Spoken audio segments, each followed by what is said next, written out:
advokat Indonesia setia membela kebenaran. Kami Ikatan Advokat Indonesia menjunjung tinggi kejujuran. Kami Ikatan Advokat Indonesia berjuang demi keadilan. Kami Ikatan Advokat Indonesia rela berkorban untuk bangsa. Assalamualaikum warahmatullahi wabarakatuh. Selamat siang, salam sejahtera untuk kita semua. Selamat datang pada narasumber kita pada hari ini, Bapak Penta Petrun, Esos SH. Selamat sore, Pak. Bagaimana kabarnya hari ini, Pak?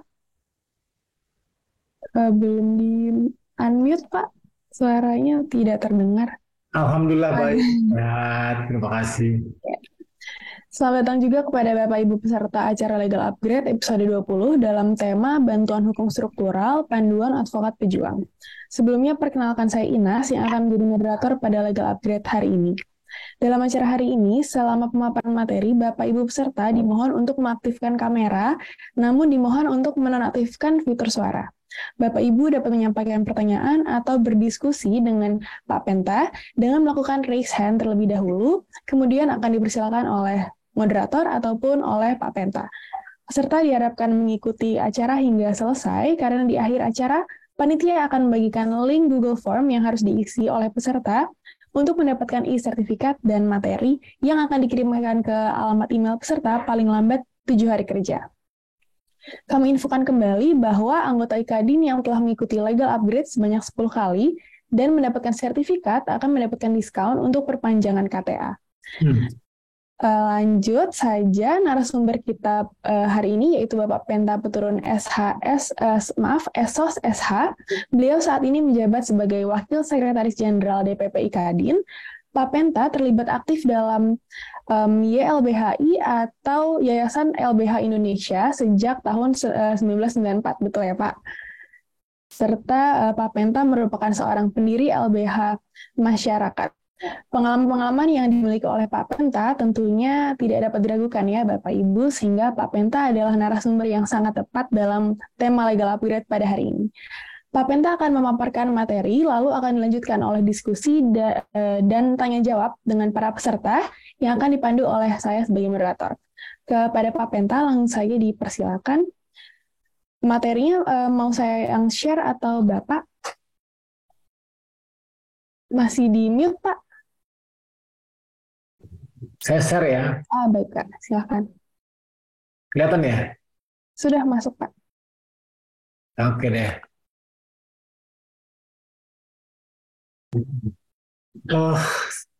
Terima kasih pada Mbak Inas. Selamat sore semua. Bismillahirrahmanirrahim. Assalamualaikum warahmatullahi wabarakatuh. Waalaikumsalam warahmatullahi wabarakatuh. Salam sejahtera untuk kita semua.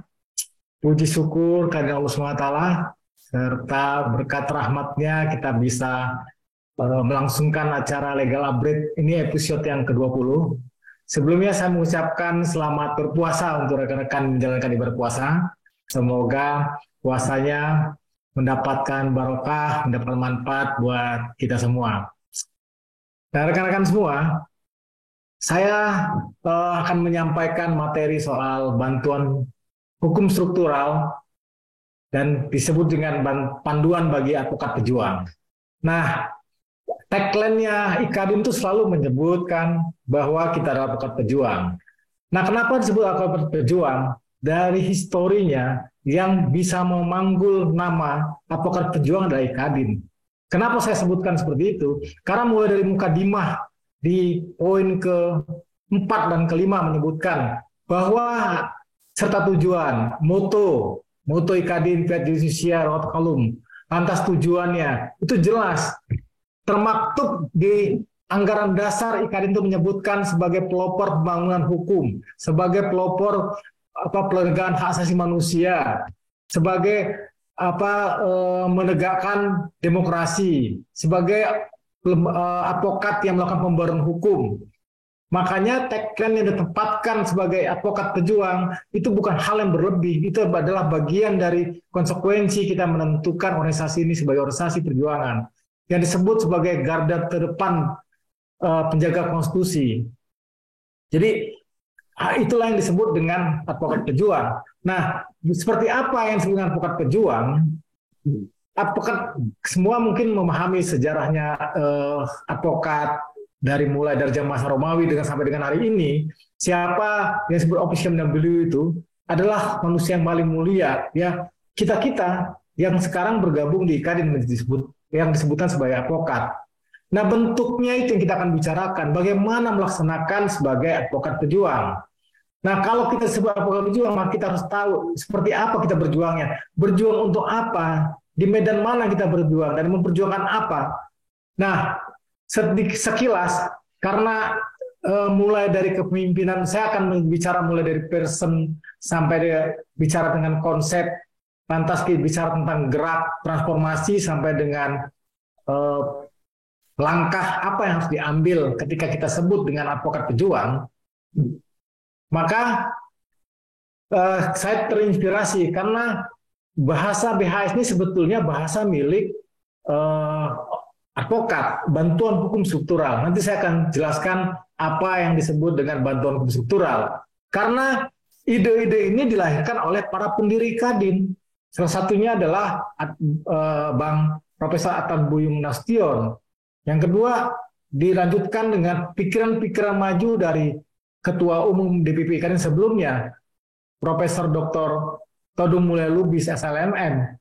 Jadi nanti kalau kita bongkar dalam catatan beberapa buku sejarah, maka dua nama itu akan muncul berulang kali, tokoh Kadin ini, yang melahirkan konsep bantuan hukum struktural.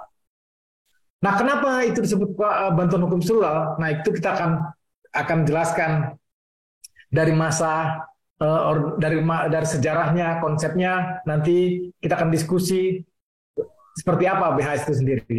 Nah, kalau kita merujuk pada konsep awal BHS, jadi yang disebut dengan bantuan hukum struktural itu adalah konsep bantuan yang tidak hanya berorientasi pada pembelaan di pengadilan, litigasi, tapi juga berorientasi pada pengentasan ketimpangan struktural. Nah, BHS ini lahir karena kesadaran ketidakadilan terjadi akibat ketimpangan struktur sosial di masyarakat. Nah, ini yang disebut dengan konsep bantuan hukum struktural. Jadi melihat satu perkara itu kan hanya dari satu perkara di depan mata, tapi ada background yang terjadi. Ya, ini satu soal problem struktural. Yang kedua sebenarnya ada problem kultural. Nah, itu yang menjadi kenapa para founding father pendiri Kadin, para pembuat konsep bantuan hukum struktural ini berpikir perkara hukum itu tidak bisa dilihat hanya pada perkara yang di depan mata aja, tapi ada persoalan lainnya. Nah, persoalan lainnya seperti apa? Nah, tapi dalam konsep bantuan hukum struktural ini adalah berkaitan dengan pola penanganan perkara. Pola penanganan perkara yang berorientasi pada kepentingan publik, kepentingan masyarakat, kepentingan negara, kepentingan bangsa, kepentingan konstitusi. Nah, di sini yang kita akan bicara soal kenapa disebut bantuan hukumnya struktural, bukan bantuan hukum individual. Hanya individual, ini struktural. Artinya ada konflik yang berkaitan dengan yang vertikal, bukan hanya konflik yang horizontal. Jadi misalnya ada perkara perdata antara A dengan B, atau dengan perkara yang secara umum, tapi ini berkaitan dengan kepentingan umum, yakni kepentingan publik, yakni konflik yang berkaitan dengan struktural. Jadi ketimpangan itu. Nah, ini nanti dijelaskan oleh beberapa pendiri Kadin.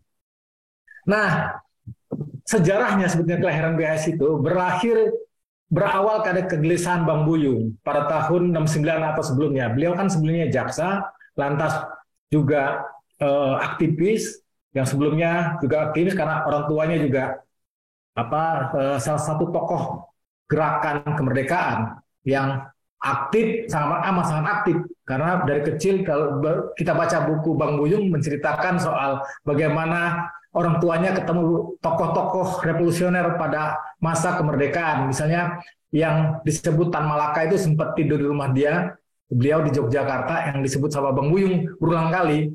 Yang itu menjadi inspirasi beliau berulang kali. Minap di rumah beliau, tidur di kamar beliau tidur di bawah, dan Tan Malaka tidur di atas, tapi dia tidak tahu siapa orang ini. Dia sebut hanya Om tanpa nama. Dan Bang Buyung selalu sebut bahwa Om itu selalu bicara dengan ayahnya, Rahmat Nasution di Jogja, dia sebut waktu agresi tahun 46 ya, itu disebutkan bahwa Tan Malaka dan orang tuanya Bang Buyung nggak setuju kalau perlawanan itu dilakukan dengan negosiasi lobby, maka harus dilawan. Itu yang selalu diingat Bang Buyung. Kalau maling masuk rumah, bukan diajak berunding, tapi harus dipusir dan harus dipukul.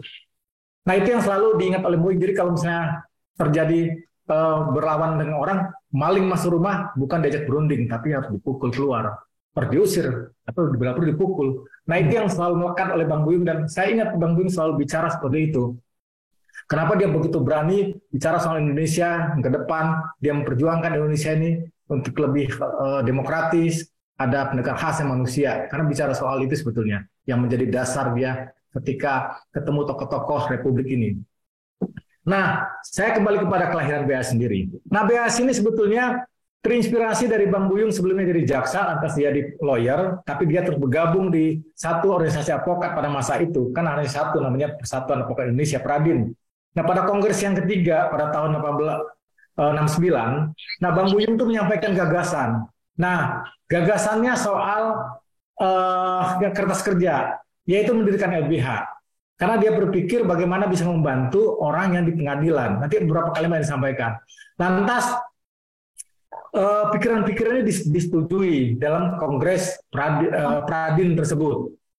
Tapi Pradinnya berbeda kalau teman-teman lain. Ini Pradin yang asli yang ada waktu itu. Secara genealogi ini yang terjadi itu ada Pradin yang ada yang pada masa itu. Nah, barulah berdiri setelah itu disetujui.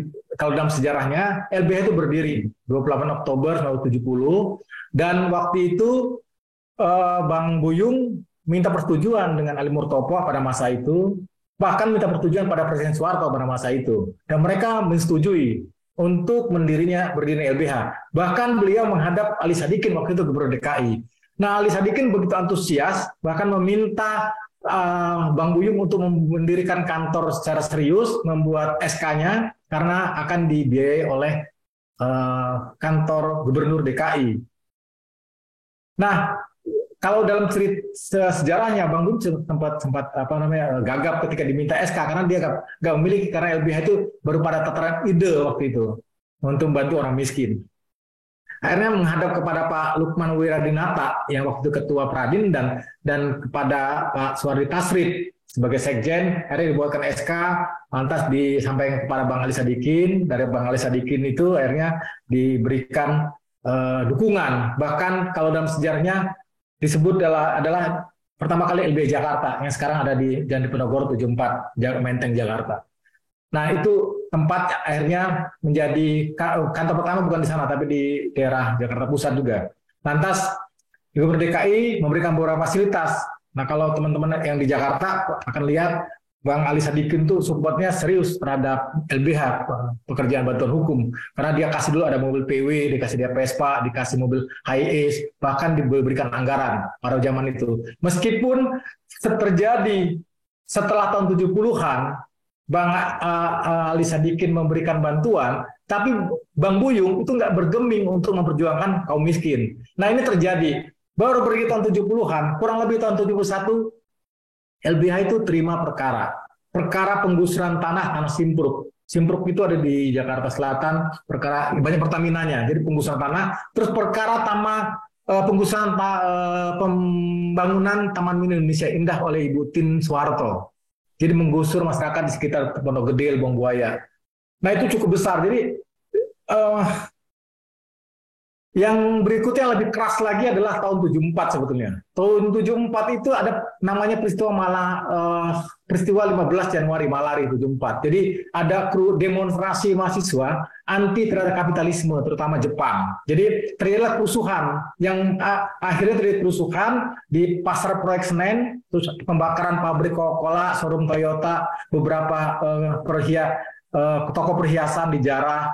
Nah, waktu itu sempat terjadi banyak korban, jadi ada 10 orang korban tewas, 300 orang luka-luka, terus 50 orang ditahan. Nah, salah satunya adalah mungkin teman-teman pernah dengar ada namanya Hariman Siregar. Itu beliau masih hidup sekarang. Ada Rahman Tolek, Hariman Siregar ditahan, aktivis mahasiswa tahun 70-an, 74. Dan waktu itu yang membela itu adalah LBH. Jadi konsepnya, nanti saya akan ceritakan dari perkara ini kenapa mereka bela dari perkara yang begitu masyarakat banyak, dan satu lagi begitu ada kasus yang berkaitan dengan politik. Nah itu yang terjadi. Jadi saya kembali bercerita soal Bang Ali Sadikin, dia ditertawakan. Loh, kok Bang Ali kasih bantuan kepada siapa namanya? Kepada LB Jakarta, Bang Buyung, si Buyung dia bilang gitu. Tapi dia tetap mengkritik. Dan Bang Ali itu sempat bilang, ya sudah memang itu. Dia sebagai kontrol saya si Buyung. Itu kalimatnya Bang Ali. Begitu gentleman yang mereka pada masa itu. Jadi itu cerita soal fakta sejarah gerakan BHS. Nah idenya sebetulnya sebelum kita bicara ke dalam apa tuh BHS, nah saya akan bicara Bang Buyung itu memang prakteknya dia membela untuk kaum yang tidak mampu secara ekonomi politik di depan hukum. Nah tapi perkembangan berikutnya Bang Buyung itu tahun 76, tapi itu belum muncul namanya BHS, baru pada praktek keseharian membela orang nggak mampu di pengadilan, mengorganisir masyarakat. Tapi praktek dan konsepnya itu belum berjalan secara teoritik dan secara konseptual. Nah, Bang Buyung di tahun 76 itu presentasi ke Belanda. Dia ketemu ada satu orang aktivis namanya Pak Profesor Dr. Paul Moedigdo. Nah, beliau ini sebetulnya aktivis dan akademisi yang akhirnya tahun 65 dia tidak bisa kembali karena terjadi peristiwa 65. Dia akhirnya hinggap tinggal di Belanda. Dia menjadi ahli seorang kriminolog dan sosiolog di Institut Willem Pompe. Jadi salah satu sub dari Universitas Utrecht di Belanda. Jadi beliau konsen dari Indonesia karena beliau orang Indonesia, dan Bang Buyung sempat berdiskusi panjang dengan orang LBS sebutnya Pak Paul, tapi orang banyak disebut Pak Moedigdo. Nah, Pak Moedigdo menyatakan apa yang dilakukan Bang Buyung dari tahun 70-an sampai tahun 76 itu adalah dalam rangka memberikan perspektif soal namanya strukturalisme dalam teorinya. Yang dinamakan bantuan hukum struktural, akhirnya disebutlah namanya bantuan hukum struktural. Jadi Pak Moedigdo bilang, Anda sudah menjalankan soal teori-teori strukturalisme yang baru dipikirkan sekarang ini. Jadi waktu itu teori strukturalisme itu baru dipikirkan dan Bang Buyung sudah kerjakan. Meskipun secara praktek, secara teori belum semua orang memahami teori strukturalisme itu. Nah nanti teman-teman bisa lihat apa teori strukturalisme. Jadi penyebabnya karena ada ketimpangan. Jadi ada infrastruktur, ada substruktur di mana hubungan pola masyarakat yang terjadi tidak sesuai, realitas hukum yang terjadi tidak sesuai, menyebabkan adanya problem hukum di dalam masyarakat, problem sosial di masyarakat. Nah, dari pikiran-pikiran Pak Paul Moedigdo inilah akhirnya mulai muncul apa yang namanya dengan kolaborasi pikiran Pak Buyung dan Pak Moedigdo ini lah yang menggalakkan, menjadikan LBH itu lebih radikal. Dia menggalakkan debat publik berkaitan dengan ketidakadilan struktural di bidang hukum dan sosial. Jadi apa yang disampaikan dari Pak Moedigdo dan Bang Buyung pada masa itu BHS strateginya adalah membangkitkan kesadaran sosial serta hak asasi manusia di Indonesia. Jadi itu yang satu warisan intelektual dari Pak Paul Moedigdo pada masa berikutnya. Nah, beliaulah yang salah satu perintis studi sosial legal. Jadi dari beliaulah banyaknya teori hukum yang berkembang di sekarang, bahkan teman-teman rekan-rekan yang lagi buat skripsi, tes, dan sebagainya, teori sosial legal itu berkembang salah satu dari pikiran Pak Paul Moedigdo. Nah, warisannya yang hari ini terjadi adalah ada konsepnya bantuan hukum struktural yang disumbangkan oleh beliau. Nah, ini yang saya sampaikan apa yang disampaikan Bang Buyung. Jadi inspirasi inilah kenapa BHS terjadi. Jadi Bang Buyung selalu bilang, sebagai kaum terdidik kita semua merasa terpanggil bagaimana mendorong rakyat memiliki kesadaran hukum yang tinggi sehingga hukum bisa menjadi budaya. Jadi ada poin yang dia katakan, bagaimana kita orang terdidik, yang kedua membangun kesadaran hukum dan hukum menjadi budaya. Jadi 3 poin yang disampaikan Bang Buyung. Nanti dia akan kita lihat dalam bentukan konsep dan sampai dengan apa yang sedang kita kerjakan. Nah, konsep Bang Buyung itu muncul soal BHS itu terjadi yang saya sebut dari awal, ada keresahan. Karena keresahan dia selalu bersidang mulai dari jaksa sampai beliau menjadi advokat, selalu ditanya hakim. Kalau ditanya si terdakwa selalu jawab, ya terserah aja yang mulia. Nah itu yang membuat beliau miris. Kenapa sih peristiwa ini setiap terdakwa tidak ada pembelaannya? Itu di level litigasi. Nah, dari kebutuhan tersebutlah maka dia menginisiasi yang disebut tadi saya sebut dengan pembentukan LBH Jakarta. Nah, konsepsi dasar yang disampaikan Bang Buyung itu berangkat dari kesadaran bahwa ketidakadilan itu lahir akibat dari ketimpangan struktural. Jadi Bang Buyung bilang bahwa untuk menyingkatkan perubahan struktur sosial maka harus ada kesadaran. Jadi mesti diperjuangkan. Jadi bentuk kesadaran itu harus diperjuangkan. Jadi yang disebut Bang Buyung berulang kali kita mempunyai kesadaran untuk memperjuangkan ketimpangan sosial. Jadi yang mesti diperjuangkan bukan sekedar kemenangan pengadilan, tetapi tetap untuk perbaikan struktur masyarakat tersebut. Maka untuk melakukannya adalah dengan konsentrasi. Jadi konsentrasi itulah membangun kesadaran. Jadi membangun konsentrasi sebagai suatu cara untuk membuat sedikit demi sedikit struktur sosial yang tidak adil ke arah yang lebih adil. Jadi menurut Bang Buyung itu disebutkan konsentrasi itu sebagai satu cara. Jadi membangun kesadaran itu sebagai cara untuk mengubah sedikit demi sedikit. Nah nanti kalau Bang Buyung bilang membangun kesadaran sedikit demi sedikit, nanti yang dibawa akan lebih radikal pikiran-pikirannya selain Bang Buyung, konsentrasinya. Nah, ini yang beliau sebutkan, konsep BHS lahir sebagai konsekuensi dari pemahaman kita terhadap hukum. Jadi dasarnya ini, yang disebut teori struktural tersebut. Jadi realitas hukum yang ada kini yang kita dapat adalah produk proses sosial yang di atas pola hubungan tertentu di antara infrastruktur masyarakat yang ada.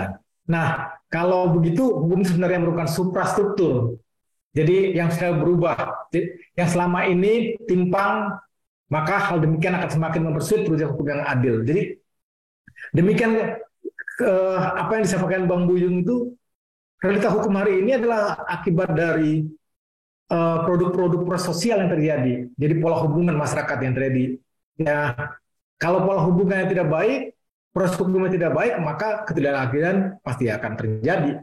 Maka dalam menggunakan analisis dan pola penyelesaiannya adalah harus dilihat proses dan hubungan infrastruktur di antara masyarakat itu harus jelas melihatnya. Maka harus menggunakan satu teori struktural itu digunakan untuk membelah problem-problem yang ada menjadikan alat perjuangan.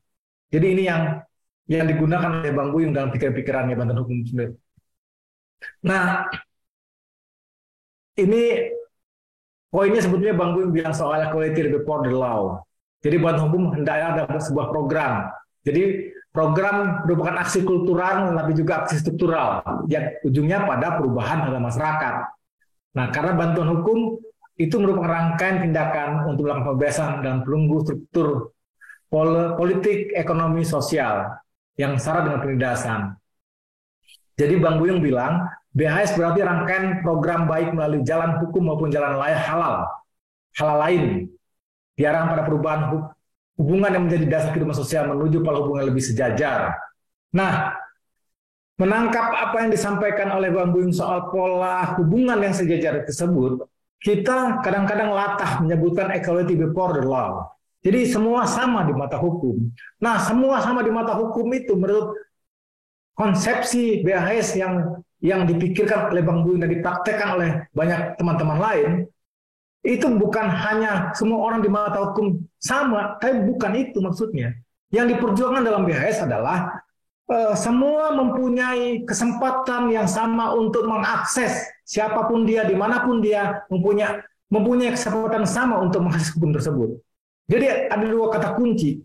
Ada pertama ada hukumnya yang disebut dengan asetnya. Jadi kalau kita sebut hukum itu sebagai asetnya, maka masyarakat harus mempunyai, semua orang bukan hanya masyarakat, siapapun dia sebagai makhluk hukum harus mempunyai akses yang sama. Jadi dia bisa mengakses, dia bisa menggunakan, dia bisa memanfaatkan, dia bisa menikmati, dan dia juga bisa menerima konsekuensi positif terhadap penegakan hukum sendiri.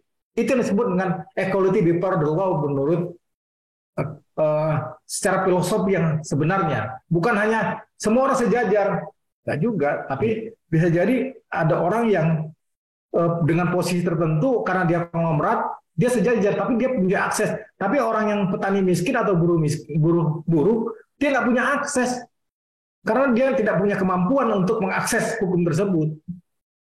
Nah, itu yang menjadi persoalan sebetulnya. Makanya disebutkan dalam konsep inti yang disampaikan oleh Bang Buyung adalah bagaimana ada pola hubungan yang lebih sejajar. Tapi sejajar dalam artian semua orang punya akses yang sama, dimanapun, kapanpun, dan posisi apapun. Nah, itu yang disebut equality before the law dalam kesimpulan yang disampaikan oleh Bang Buyung. Nah, pikiran kedua, saya akan sampaikan apa yang disampaikan oleh Bang Mulya. Mungkin kita bisa baca di beberapa tulisan Bang Todung Mulya Lubis yang disampaikan di PP Kadin. Jadi, ngapa dia mencintai Indonesia? Karena dia menghormati dan mencintai hukum. Ini apa yang disampaikan Bang Todung Mulya Lubis. Dia menyatakan kenapa dia mencintai Indonesia. Makanya saya sebutkan kita identik dengan pejuang, karena mulai dari ketua umum kita yang sebelumnya sampai dengan hari ini menyebutkan soal bagaimana mencintai negeri ini, menghentikan pelanggaran HAM, penegakan wilayah hukum, meningkatkan kredibilitas lembaga penegakan hukum. Nah, ini yang mungkin bolehlah saya tidak membedakan, bukan tidak membedakan, tapi mungkin organisasi lain, OA lain tidak seperti yang dilakukan oleh Bang Mulya dan Bang Buyung, yang begitu intensif memperjuangkan penegakan hukum, demokrasi, dan hak asasi manusia. Nah, saya masuk ke konsep setelah Bang Buyung adalah Bang Mulya. Kalau tadi lebih soft, presentasinya itu bangun kesadaran secara bertahap. Nah, kalau Bang Mulya itu berbeda. Nah, konsep BHS itu juga dikembangkan lagi oleh setelah Bang Buyung itu oleh Bang Todung Mulya Lubis. Jadi dia berangkat dari pemikiran John Galtung. Jadi bahwa masyarakat marginal harus diperjuangkan haknya. Jadi bukan hanya perjuangan haknya itu hanya sebatas legal normatif individualistik karena tidak menjawab persoalan. Hanya sebatas legal normatif. Misalnya ada perkara misalnya ada ibu-ibu mencuri getah karet, lantas dihukum. Nah, itu ada background belakangnya, ada dampaknya nggak? Atau membela perkara hak sipil tertentu karena di balik itu ada kepentingan publik yang terjadi. Jadi nggak hanya dilihat dari satu perkara secara normatif individualistik, tapi secara luas, secara dampaknya lebih luas.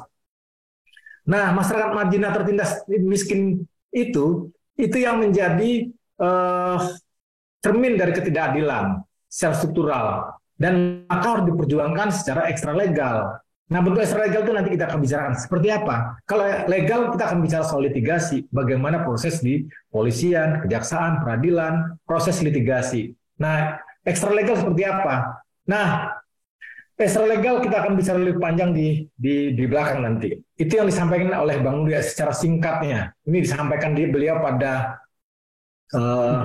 dalam beberapa buku yang diterbitkan oleh LBI. Nah, Bang Mulya agak lebih keras daripada Bang Buyung. Kalau tadi Bang Buyung bilang konsintisasinya itu bertahap menyampaikan pola hubungan yang sejajar. Nah, kalau Bang Mulya bicara soal membangun tidak saja pada konsentrasi kesadaran sosial politik, ekonomi dan budaya. Jadi tidak hanya membangun kesadaran sosial politik, ekonomi budaya, tapi juga harus membangun power resource untuk menghadapi pusat yang menindas. Jadi membangun dan menciptakan resource di pinggiran adalah tujuan BHS. Jadi bagaimana membangun kekuatan? Jadi mengimbangi kekuatan yang menindas.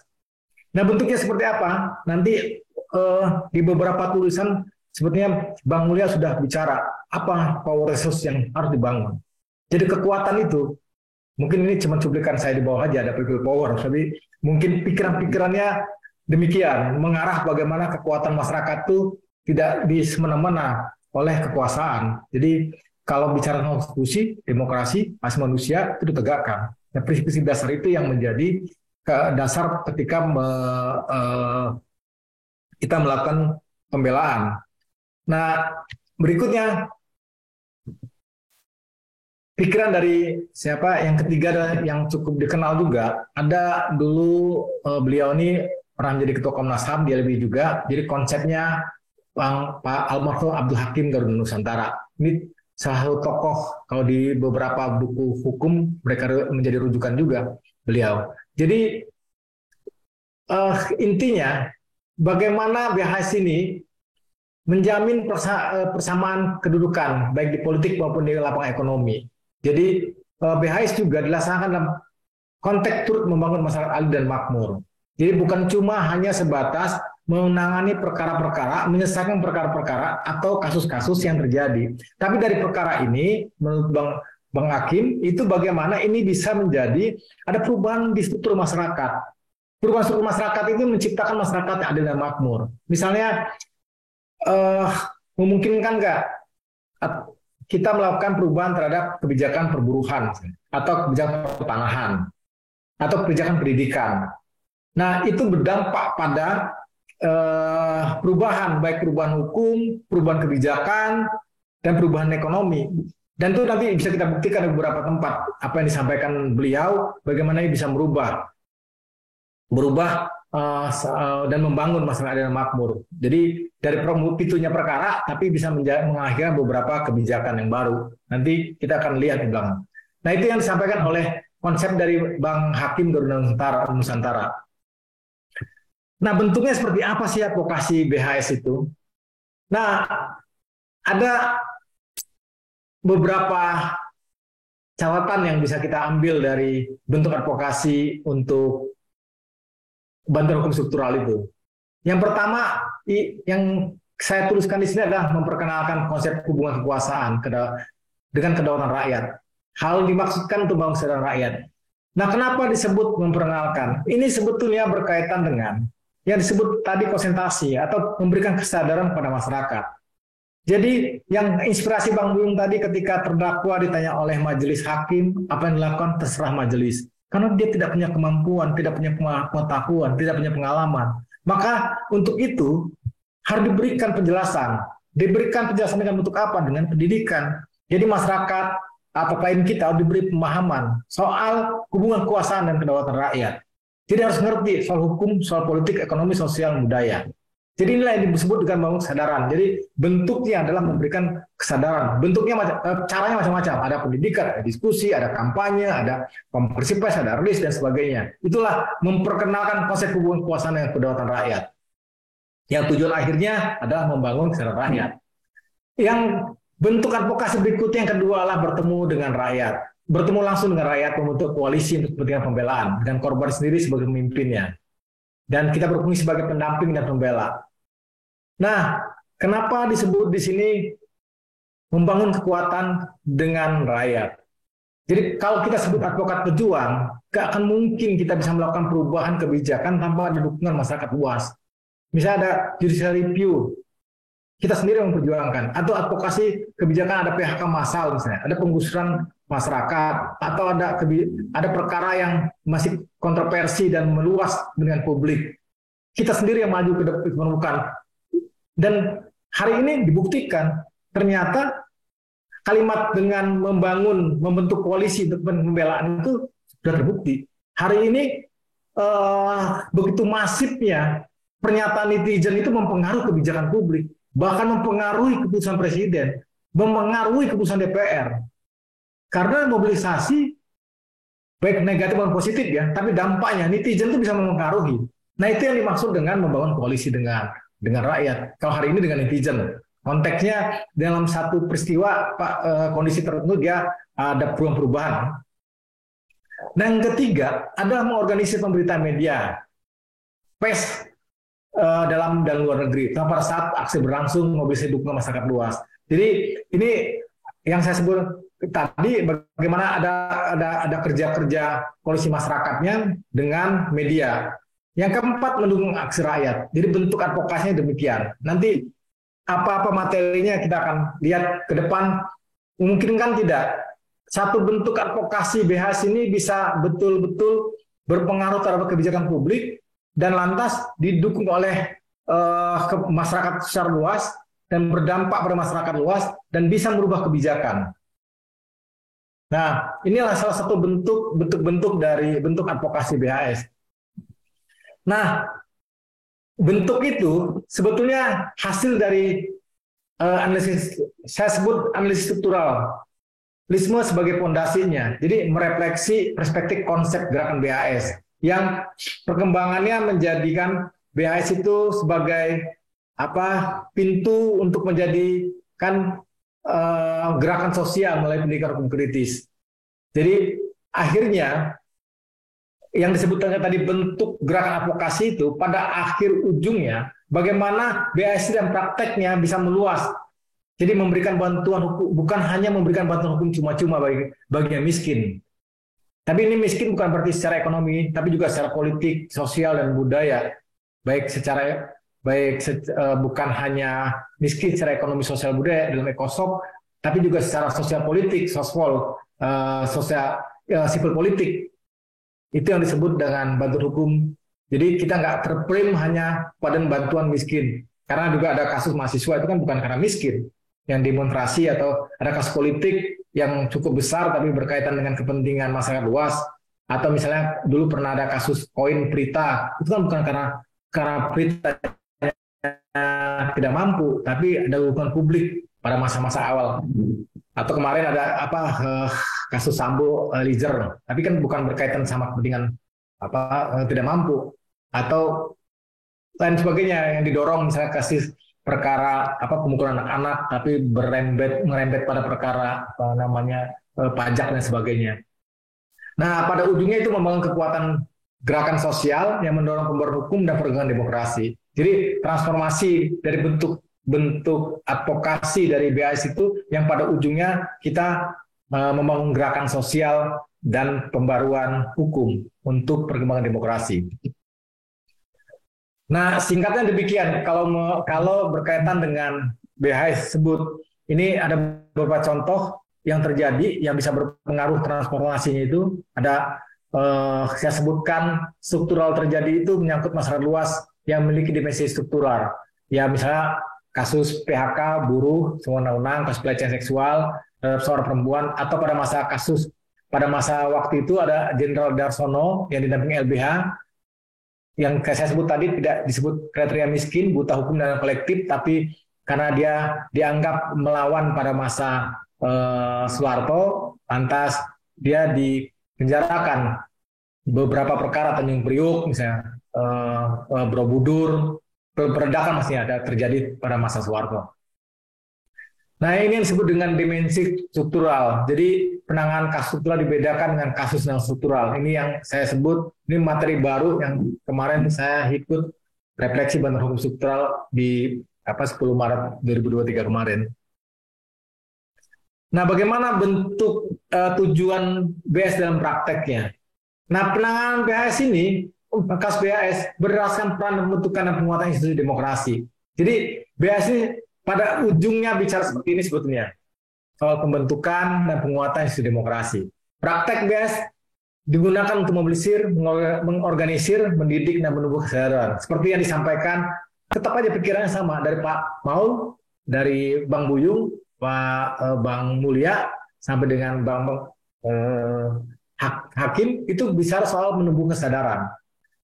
Jadi bahkan pada masanya Bang Buyung, pengadilan itu dijadikan media. Pada masa tadi, nanti kita bicara Pak Yap Kiam He. Jadi bagaimana mereka menggunakan peradilan itu sebagai media. Jadi BHS itu yang saya sebut pulang menjadi dasar strategi di pengadilan. Katanya di luar pengadilan, aksi hingga beberapa pergerakan politik nasional demokratis. Itu yang terjadi, itu real. Karena kenapa saya katakan sampai dengan politik nasional? Karena itu dilakukan pada masa Bang Buyung, Bang Mulya, termasuk Bang Magdir Ismail, ketua kita, yang sempat ditahan juga di masa Orde Baru. Saya lupa 2 tahun dia ditahan di waktu mahasiswa. Masa skripsinya dalam penjara karena menjadi aktivis mahasiswa. Dan lama juga dengan Bang Buyung di LBH.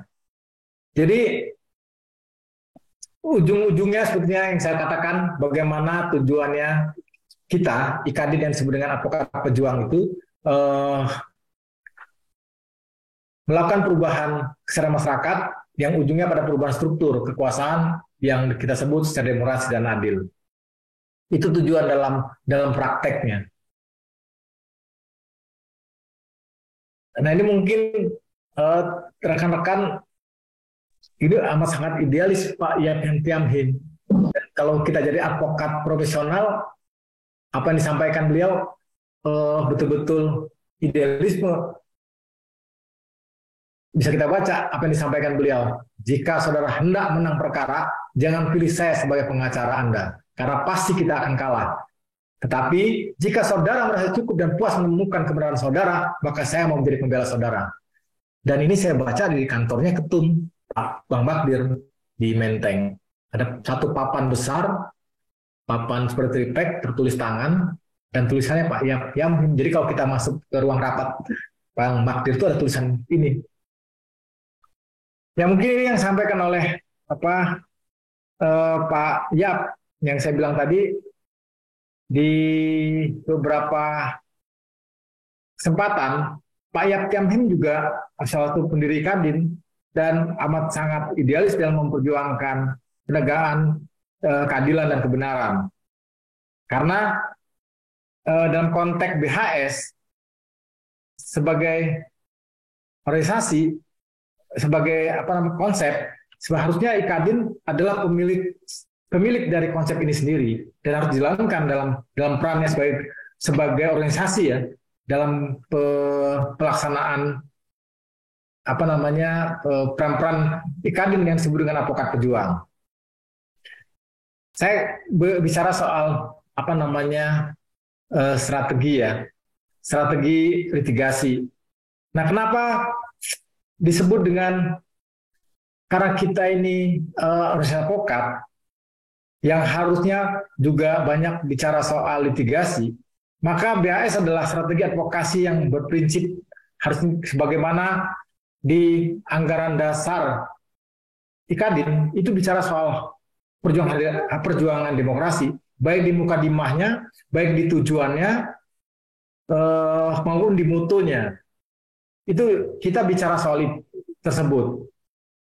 Nah, strategi litigasi yang dilakukan untuk melakukan strategi litigasi itu, maka seharusnya kita sebagai advokat pejuang itu harus mampu untuk melakukan kajian. Ya, kajiannya adalah kajian analisis terhadap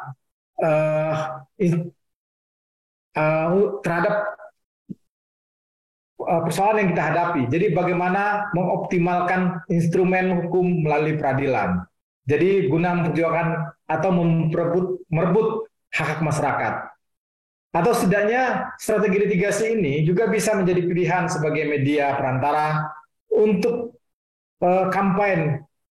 Jadi ini bisa menjadi apa saya sebut dengan litigasi public relation. Dan sebetulnya ini sudah dicontohkan oleh para senior kita sebelumnya. Bagaimana mereka menangani satu perkara itu bisa melakukan kampanye publik. Jadi pengadilan itu dijadikan ajang kampanye. Dan ajang kampanye itu tuh kesadaran masyarakat, bahkan kalau memungkinkan untuk mempengaruhi bukan cuma masyarakat, tapi juga mempengaruhi di persidangan tersebut semua pihak, baik pihak lawan maupun terutama ke majelis hakim. Jadi dalam konsepnya hari ini mungkin orang disebut dengan litigasi public relation, dan itu sebetulnya bisa diadopsi teman-teman untuk menangani perkara, maupun perkara itu tidak harus berdimensi bantuan hukum struktural. Karena dalam dalam code of law-nya, tapi di sana juga ada code of public-nya. Public opinion itu penting, dan itu bukan hanya bagian dalam pemenangan perkara, tapi juga sebenarnya bisa menjadi mitigasi perkara.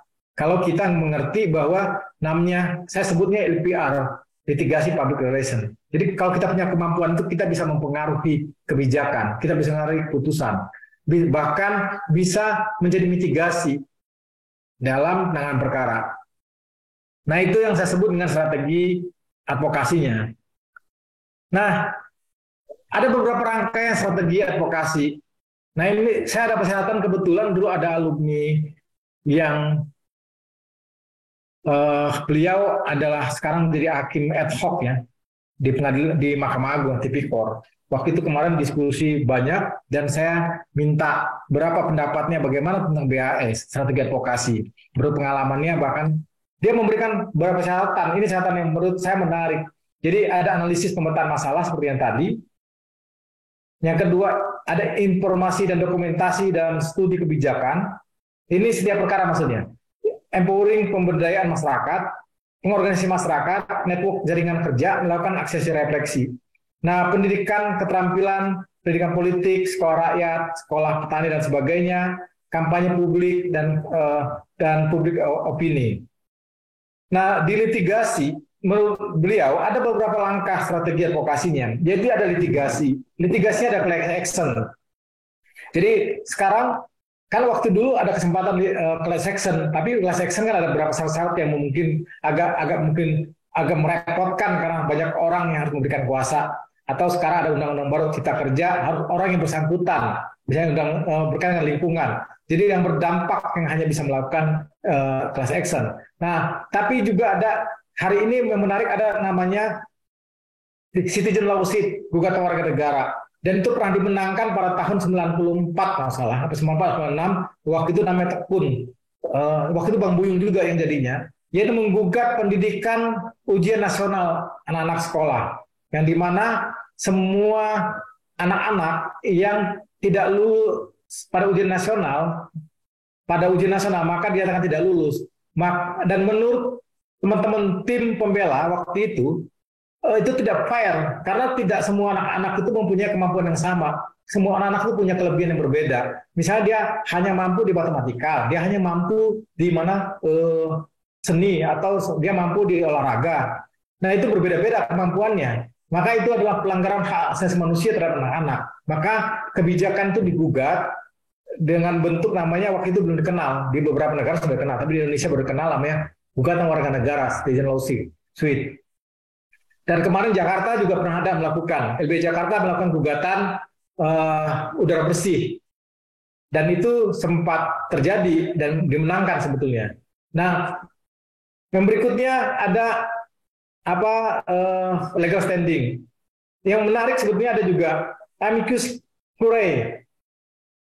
Nah, amicus curiae ini pernah terjadi, yang baru terjadi kemarin. Itu dilakukan oleh lembaga yang waktu kan namanya sahabat pengadilan, dan ada orang yang tidak berperkara, tapi dia bisa memberikan pendapat, opini kepada majelis. Ini terjadi pada, teman-teman bisa buka pada perkara Eliezer. Kan ada beberapa lembaga termasuk alumni Trisakti, terus ada lembaga ISJR, ada Kontras, Elsam, itu memberikan pendapat terhadap Eliezer. Jadi memberikan pendapat terhadap perkara tersebut. Dan itu menarik, karena ini saya gambarkan yang terjadi. Yang berikutnya ada eksaminasi publik. Kan eksaminasi itu juga dilakukan sebetulnya oleh hakim. Karena setiap perkara mereka bisa melakukan pemaparan terhadap perkara yang sudah diputuskan. Bukan cuma hakim, tapi juga di kejaksaan. Nah, ini kalau di hakim dan ada, maka hakim dan kejaksaan ada, maka ada eksaminasi publik. Dan itu dimungkinkan dalam undang-undang kehakiman, dan di kejaksaan juga dimungkinkan, karena ada eksaminasi di itu. Maka kita bisa melakukan eksaminasi terhadap putusan. Ada dua versi, yang sudah ingkrah ataupun yang tidak ingkrah terhadap putusan tersebut. Nah, ini sebagai contoh litigasi jangka strategi, dan itu memungkinkan diambil oleh advokat pejuang, baik kita sebagai individu, kantor hukum, atau lebih baik atas nama organisasi advokat. Jadi ada beberapa peran yang bisa kita ambil di litigasi sebagai advokat pejuang dengan isu yang macam-macam. Yang berikutnya adalah soal non-litigasi. Non-litigasi banyak hal, mulai dari legal, hearing ke DPR, ada kebijakan tertentu, ada lobby, ada negosiasi, unjuk rasa, dan lain sebagainya. Itu banyak hal yang bisa dikerjakan sebetulnya kalau non-litigasi. Nah, ini kalau bicara soal tahapan penanganan perkara BAS, sebenarnya hampir mirip dengan perkara yang biasa kita tangani. Jadi mulai tahap persiapan, artinya melakukan analisis struktural di baik analisis struktural dan HAM-nya. Yang kedua perencanaan struktural yang kasus tersebut, ya kerjasama dengan tokoh, dan berikutnya adalah advokasi, hampir mirip dengan apa yang kita lakukan dalam penanganan perkara. Nah, mungkin ini bisa saya sampaikan apa yang disebut dengan bantuan hukum struktural. Jadi mulai dari konsepnya, sejarahnya, konsepnya, sampai bentuknya, sampai dalam transformasi, dan sampai dengan hari ini. Nah, saya cuma mau katakan bahwa BHS ini tidak lebih tidak kurang adalah bagian tugas dari tagline kita pegang sebagai advokat pejuang. Jadi apa yang dilakukan advokat pejuang adalah melakukan bantuan hukum struktural. Jadi bukan bantuan hukum yang profesional, profit. Kalau bantuan hukum profit adalah pekerjaan keseharian profesi kita sebagai advokat. Itu lain hal. Tapi ada namanya officio nobile. Ada tugas mulia yang kita kerjakan. Nah, tugas mulia advokat pejuang ini adalah dengan panduan bantuan hukum struktural. Nah, mungkin demikian Mbak Ines yang bisa saya sampaikan. Nanti kita bisa diskusi bersama seperti apa BHS itu dan apa yang mungkin kita kerjakan. Mungkin kan nggak kita mengerjakannya. Demikian Mbak Ines. Wah, terima kasih. Ya, terima kasih moderator. Nama saya Abdul Aziz Hakim dari DPD Kadin Maluku Utara. Ya, lanjut Pak Abdul Aziz. Ya, begini Bang Penta ya, sebagai narasumber dalam memberikan materi soal konsep BHS. Saya salah satu yang pernah mungkin mengikuti materi ini juga. Cuman dalam praktek khususnya di teman-teman di wilayah Maluku Utara yang saya kira praktek-praktek tentang bantuan hukum struktural khususnya di lintas lembaga bantuan hukum itu agak kurang sekali karena saya melihat memang kesadaran tentang konsep. Mungkin tadi Bang Benta menjelaskan soal sejarah, konsep sejarah maupun konsep tentang BHS itu sangat baik sekali. Bagaimana menurut saya, bukan menurut saya, tapi saya mau bertanya ini, karena BHS ini kan kalau tidak salah dia penerapannya bukan paling pas, tapi cocoknya dilakukan di internal gerakan bantuan dalam konteks gerakan ya, dan lagi pada konsep itu minim sekali karena memang kesadaran khususnya para teman-teman di LBH itu kurang sekali, sehingga kalau kita melihat sejarah misalnya lahirlah bantuan hukum misalnya kayak Posbakum dan lain sebagainya dari bukan Posbakum yang lahir dari undang-undang tentang bantuan hukum itu kan ide dasarnya dari misalnya Bang Buyung dan tadi sudah dibahas tentang sejarah. Nah, mungkin bagaimana trik-trik ya, mungkin saya tanyakan ke Bang Benta yang menguasai ya tentang konsep dan gerakan BHS ini, seperti apa kita lakukan gerakan kampanye terhadap teman-teman yang mungkin masih kurang memahami di kalangan khususnya di kalangan aktivis LBH juga. Saya kira di luar mungkin ya kita harus bentuk misalnya LBHI di Maluku Utara tidak, tapi bagaimana metode yang pas. Mungkin cuma itu saja dari saya, moderator. Makasih. Assalamualaikum warahmatullahi wabarakatuh. Waalaikumsalam warahmatullahi wabarakatuh. Baik, terima kasih Pak Aziz. Silakan Pak Penta untuk menjawab. Ya, menarik sebetulnya ini. Banyak ditanyakan orang sebetulnya seperti apa yang disampaikan oleh Bang Abdul Aziz tadi, Hakim. Sepertinya BHS ini digunakan oleh LBH, diterapkan LBH. Tidak. Konsep BHS ini sebetulnya sudah diadopsi oleh lembaga lain. Bukan hanya LBH. Lembaga-lembaga lain mengadopsi pola-polanya. Lahir lembaga-lembaga yang non-yudisial yang terjadi ini, itu sebetulnya juga terjadi karena LBH yang mendorong. Dari awal dulu ketika reformasi terjadi, dorong adanya ICW, dorong adanya kontras, dorong adanya KRHN, Konsorsium Reformasi Hukum Agraria Nasional. Ada dulu untuk konflik horizontal didorong ada LERAI, Lembaga Rekonstruksi Nasional. Sampai akhirnya hari ini ada lembaga ombudsman, ada lembaga kajian hukum, ada lembaga sampai dengan KY itu kedorong-dorongan dari sini. Nah, saya sampaikan bukan untuk LBH, tapi untuk kita semua sebenarnya. Lembaga-lembaga yang ada itu konsep awalnya ide-ide dasar pembangunan kesadaran masyarakat sampai dengan empowering penguatan masyarakat dan akhirnya mengarah ke sana. Nah ini ada pertanyaan, ini kan hanya untuk program LBH? Tidak. Ketua umum kita, sebelumnya Bang Mulya, itu beberapa kali memperjuangkan sama Kadin. Terakhir termasuk Bang Magdir, itu memperjuangkan tentang undang-undang advokat, perubahan undang-undang advokat. Bahkan kemarin beliau begitu mengkampanyekan, menolak kebijakan dari PPATK dalam membuat keputusan, ada peraturan PPATK yang mewajibkan advokat melaporkan harta, membongkar rahasia lah, membuka data-data klien kita. Dan itu keputusan di peraturan PPATK itu digugat, itu bagian dari upaya yang dilakukan oleh advokat pejuang. Itu yang diminta, menolak terhadap, termasuk misalnya kalau teman-teman ikut Rakernas kemarin, Rakernas kita menolak, ada namanya penolakan terhadap 3 periode presiden. Kita masuk ke ranah itu kenapa? Karena itu melanggar konstitusi. Undang-undang kita menyebutkan tidak boleh lebih dari 3 kali. Nah, itu yang dilakukan secara umum ya, secara besar. Tapi banyak peran yang bisa kita lakukan, yang saya sebutkan tadi. Dan konsep BHS ini nggak hanya perkara yang kita tangani yang profesional, tapi banyak perkara yang kita bisa tangani dengan menggunakan konsep BHS. Metodenya bisa kita adopsi untuk menangani perkara-perkara yang profesional, yang profit. Karena metodenya menarik menurut saya. Kalau kita mau menangani perkara dengan metode membangun kesadaran klien kita, lantas membangun opini publik, misalnya, membangun jaringan, dan itu polanya sudah diterapkan, dan itu sistematis tata cara kerjanya. Dan secara teknis sebenarnya ada tekniknya sendiri, di BSO ada buku panduan BHS, dan kebetulan yang mengkonsep itu adalah Bang Mulya. Dan kita mungkin hari ini belum sampai pada tahapan teknis ya untuk itu. Tapi pertanyaan dari Bang Abdul Aziz tadi, bagaimana mungkinkah ini bisa amat sangat mungkin secara individu, kantor, bahkan apalagi di organisasi advokat. Kalau hari ini misalnya kita diberi peluang, kalau untuk mengkampanyekan, saya sih terinspirasi aja kalau memungkinkan DPD, DPP juga melakukan ini, DPD juga, DPC untuk melakukan gugatan.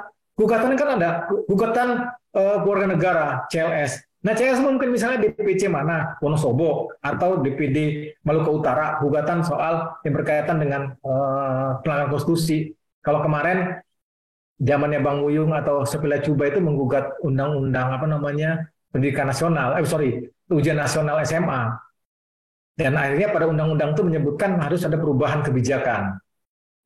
Nah, itu kan wakil masyarakat, dan itu kan menjadi ada 2. Pertama, kalau itu dilakukan, pertama akan ada kelebihan pengetahuan dan keterampilan para advokat kita. Yang kedua, itu akan menjadi penjaga idealisme ketiga kita sebagai garda terdepan penjaga konstitusi. Yang keempat, akan membangun popularitas.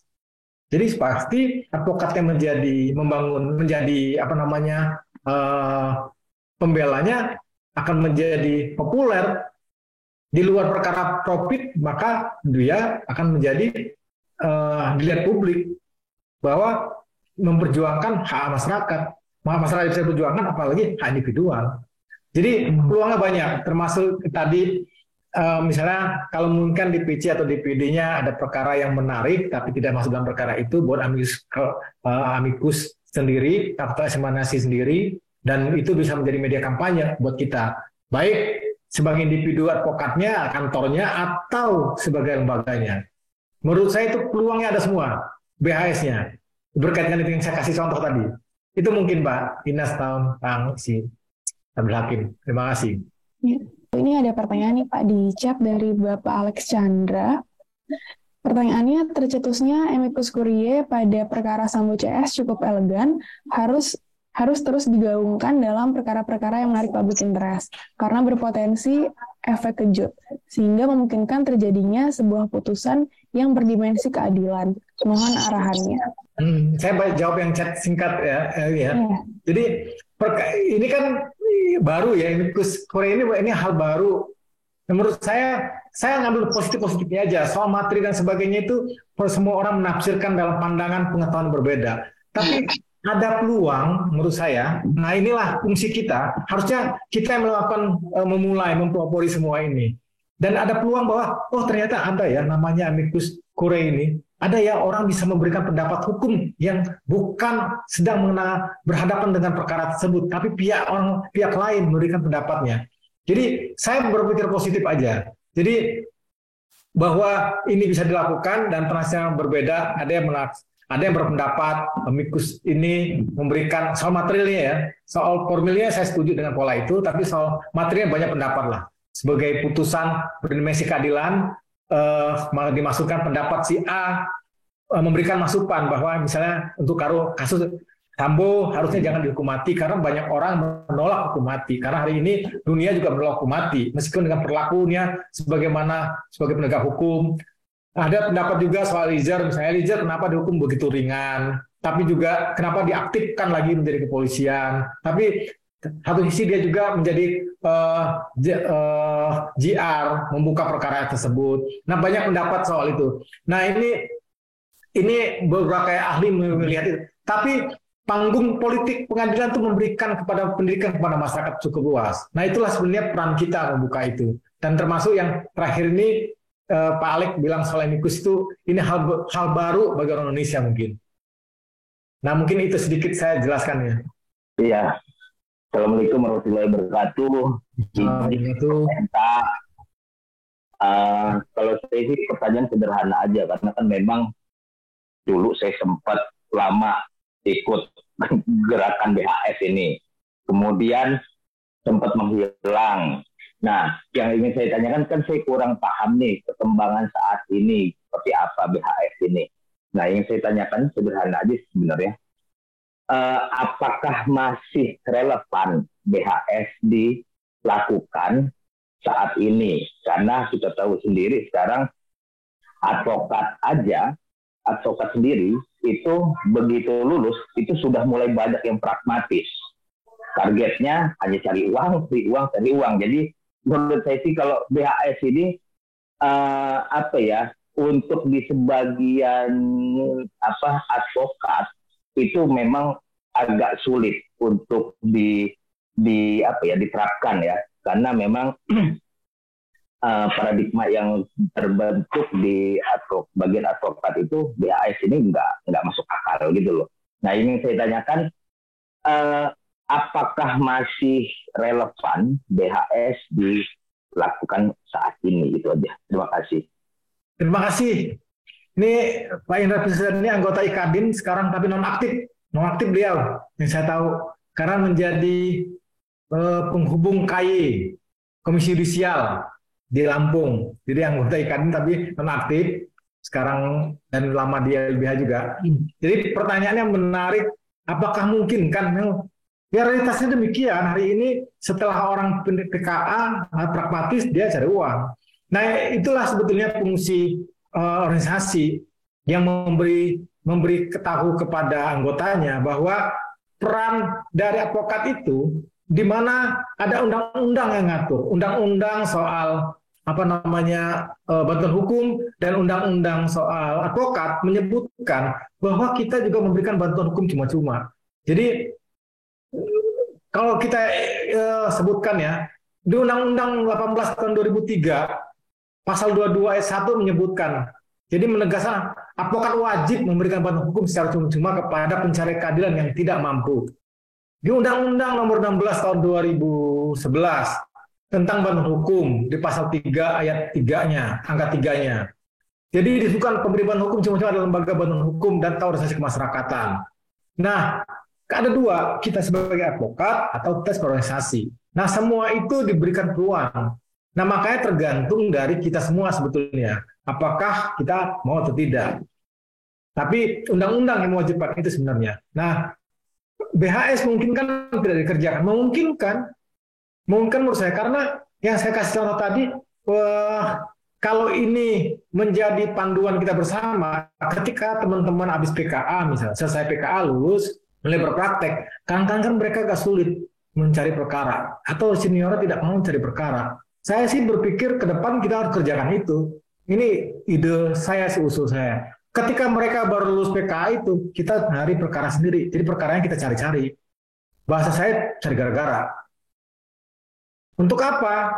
Pertama, untuk melatih rekan-rekan kita anggota yang kita baru. Yang kedua itu menjaga idealismenya dia.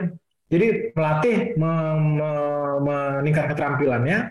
Lantas kita melakukan gugatan diberikan keperluan dari amicus curiae, ada eksaminasi, ada CLS. Nah kita gunakan aja perangkat itu, dan itu meningkatkan popularitas, keterampilan meningkat, idealisme terjaga, popularitasnya meningkat juga. Nah kalau mengikuti mau kondisi yang ada, semua orang pasti mau praktis. Nah menurut saya peran kita yang mungkin lebih duluan, lebih senior untuk mengajak demikian. Jadi manfaatnya itu bukan hanya untuk kepentingan pribadi, tapi untuk kepentingan bangsa. Jadi ada peluang yang menurut saya untuk itu. Terus ada peluang yang untuk melakukan perjuangan melalui bantuan hukum struktural. Terima kasih. Baik, Pak. Terima kasih. Ini kemudian ada Pak Andi, Pak, yang raise hand juga. Silakan Pak Andi. Perkenalkan, saya Andi Noprianto dari DPD Riau, Pak. Ya. Prinsipnya kita apa yang Bapak Parta sampaikan itu kita menyetujui. Dan saya juga titip salam untuk senior kita, Pak Indra. Mudah-mudahan masih ingat dengan Adinda ini. Prinsipnya AS ini programnya bagus, Pak. Kita akui bagus. Tapi roh, visi dan misinya banyak melenceng pada saat penanganan kita secara aktif di lapangan, Pak. Mulai BHS ini tujuan mulianya untuk belajar, untuk lebih mendalami mekanisme penanganan perkara, menjalani tentang hukum acara di persidangan, mewadahi masyarakat kurang mampu. Tetapi pada kenyataannya, Pak, kebanyakan yang katanya tidak mampu, pada saat persidangan malah meminta kita selaku bagian dari bantuan hukum struktural ini untuk bersikap lebih mampu mendekati hakim lah, mendekati jaksa lah, sehingga kodratnya BHS ini yang katanya naungan dengan undang-undang bantuan hukum itu terhilang. Awal mulanya memang BHS, tapi ujung-ujung menjadi profit. Ini yang mungkin menjadi catatan kita. Dan jujur saja Pak, saya juga beberapa kali menjadi bagian dari Posbakum. Setiap karakter penanganan perkara yang dilakukan dengan sistem bantuan hukum dianggap seperti bantuan hukum copy paste, Pak. Tetapi bisa menjadi hal yang bagus bila mana ada jaksa mengatakan tolong dikondisikan dan hakim mengatakan tolong diperhatikan. Mungkin untuk Bang Parta sebagai senior yang mewadahi tentang BHS ini pada hari ini, mohon petunjuk dan arahannya. Roh kita memang benar, Pak. Tapi visi dan misi di lapangan, itu yang harus menjadi catatan. Sekian dulu, Pak. Terima kasih. Ya, terima kasih Bang Andi Noprianto dari Riau. Realitanya demikian ya, Bang. Saya akui, dengan munculnya undang-undang advokat, kalau saya bicara jujur, orang hanya tidak lebih tidak kurang, hanya meminta anggaran yang dikurungkan oleh Kementerian Hukum dan HAM. Itu ada anggarannya. Nggak lebih nggak kurang akhirnya. Jadi dulu kita dorong ada namanya undang-undang bantuan hukum. Tapi akhirnya undang-undang bantuan hukum itu digunakan fasilitasnya ada anggaran untuk membiayai. Dan rohnya itu akhirnya kembali kepada masa yang kita tidak setujui. Jadi bukan berkutat pada perkara-perkara yang hanya sebatas bukan kita menolak kasus individual ya, tapi harusnya konsep bantuan hukum itu adalah bukan hanya memberikan bantuan sesaat. Jadi kita kasih obat, tapi berikutnya akan muncul korban-korban berikutnya kalau tidak diatasi. Makanya konsep bantuan hukum struktural itu adalah memberikan penyelesaian perkara bukan hanya hari ini, tapi untuk kedepannya.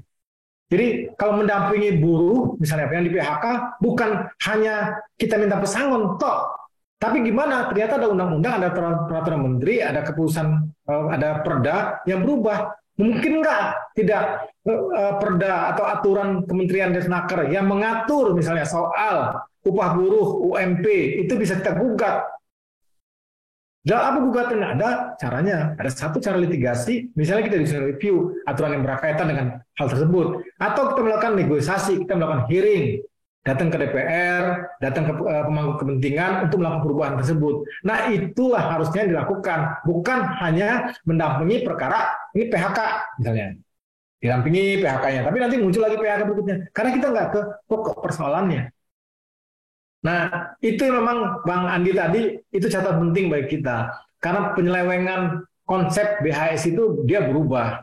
Bukan berubah sebenarnya, orang tidak memahami, mengadopsi hanya kulitnya saja. Tidak memaknai BHS itu sebagai bentuk dari melakukan perubahan struktural dan kultural. Jadi ini sebagai gerakan, jadi BHS sebagai gerakan untuk melakukan perubahan. Bagaimana bisa menciptakan sebuah struktur masyarakat adil dan makmur yang demokratis. Nah, makna itu yang sebetulnya yang mau kita maknai. Demikian singkatnya dari saya, Bang Andi. Terima kasih. Ya, saya dari DPW Kadin Banten ya, anggota biasa. Ya saya bukan mau bertanya, cuma ini terkait dengan BHS ini sebenarnya menarik ya, cuma jarang-jarang dibahas, dibicarakan.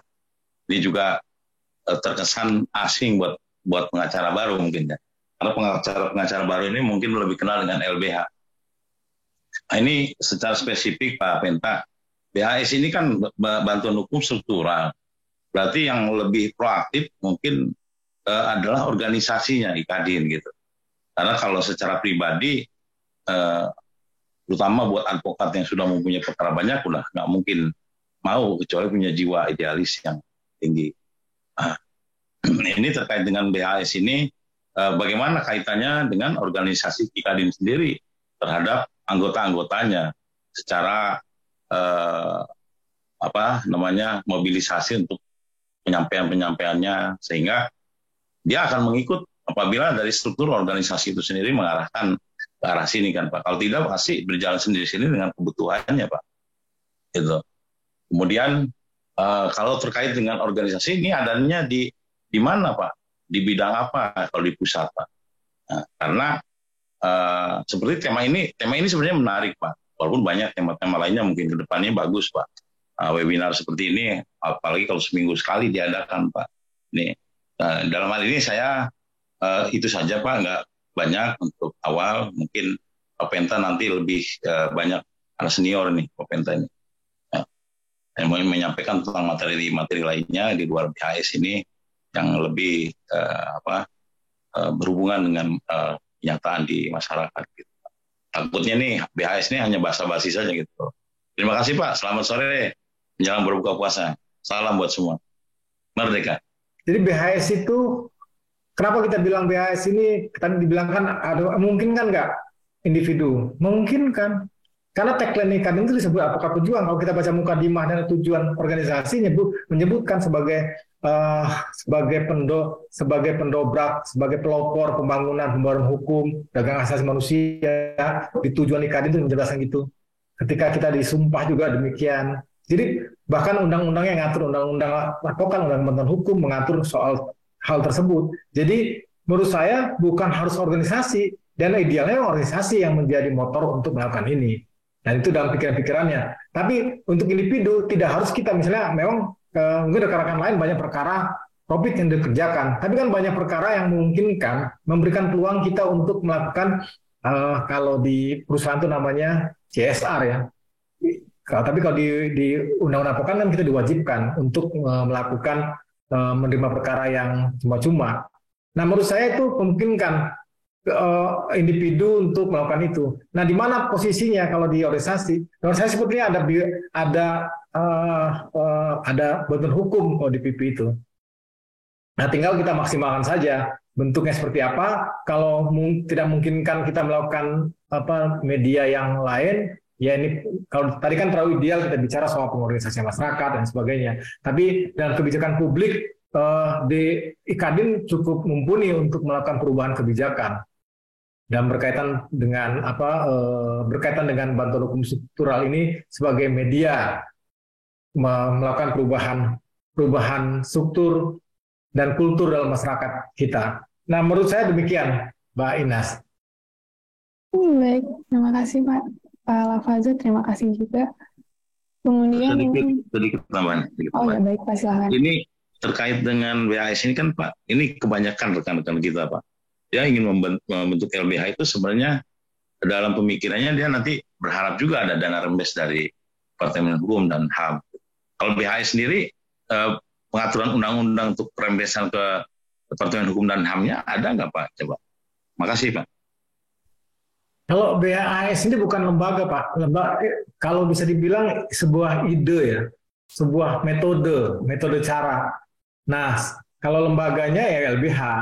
LBH-nya itu memang dapat rembes dari macam-macam. Bisa jadi ada bantuan dari tempat lain, tapi ide pelaksanaan itu, konsepsinya, ideologinya itu BHS. Metodenya yang digunakan. Itu beda antara penggunaan LBH dengan BHS. BHS ini sebagai metode aja. Demikian Pak Alpanjang. Makasih banyak Pak. Sukses Pak. Baik, terima kasih Pak Lafazil dan Pak Penta. Selanjutnya ada yang raise hand, Pak Rido, silahkan Pak. Assalamualaikum warahmatullahi wabarakatuh. Waalaikumsalam warahmatullahi wabarakatuh. Bang Penta, terima kasih sudah membahas tentang bantuan hukum struktural gitu. Jadinya ide yang luar biasa karena bukan hanya dianggap di kelembagaan saja, ternyata secara individual juga bisa menggunakan metode bantuan hukum struktural ini. Dan bukan hanya pembelaan ternyata, tapi merubah dari sesuatu yang lebih besar. Saya melihat itu idenya. Cuma saya mau sampaikan ke rekan-rekan semua bahwa dalam waktu 3 minggu terakhir ini kita intensif sekali membentuk yang namanya lembaga di tingkat DPP, dan insya Allah nanti akan diatur sampai ke bawah untuk khusus bantuan hukum, dan bentuknya itu bukan LBH karena ini nanti dikomando oleh Ferry Kusuma ya, Bang Penta. Ferry Kusuma sebagai di LBH juga dia pengalaman di Kontras cukup lama ya. Insya Allah nanti sampai ke paralegal untuk mempersiapkan paralegal kita yang nantinya jadi advokat dari pendidikan sampai nanti mencari bagaimana mereka bisa mempraktekkan ilmunya. Dan saya bilang sama Ferry, Mas Ferry, jangan hanya berhenti di pendidikan, jangan hanya berhenti di LBH seperti copy paste apa-apa yang sudah dilakukan LBH, dan bukan tujuannya untuk mencari sesuai dengan Bankum itu, bukan itu gitu. Tujuan utamanya adalah bagaimana kita punya peran yang lebih bagi masyarakat, bagi negara. Saya bilang tentu tujuannya itu salah satunya ya kita bergerak, bantuan hukum struktural itu jadi penting gitu loh. Tentu sebagai organisasi kita bisa macam-macam nantinya, dan ini butuh bimbingan Bang Penta ini sebagai pakar BHS. Saya rasa itu ya, saya senang sekali, terima kasih yang mau saya sampaikan kepada Bang Penta. Saya tidak bisa nanya karena saya tidak paham juga. Jadinya kalau orang bertanya itu biasanya orang paham gitu loh. Karena saya tidak terlalu paham tentang BHS ini, tapi yang saya mau sampaikan bahwa Ikadin sangat intensif saat ini untuk mempersiapkan ini semua. Insya Allah selesai Lebaran nanti kita lihat sudah ada badannya, sudah ada segala macamnya, sudah ada konsep yang cukup bagus, timnya sudah ada, SK-nya sudah ada. Insya Allah nanti di bawah bimbingan Bang Penta kita wujudkan ini semua. Terima kasih. Assalamualaikum warahmatullahi wabarakatuh. Waalaikumsalam warahmatullahi wabarakatuh.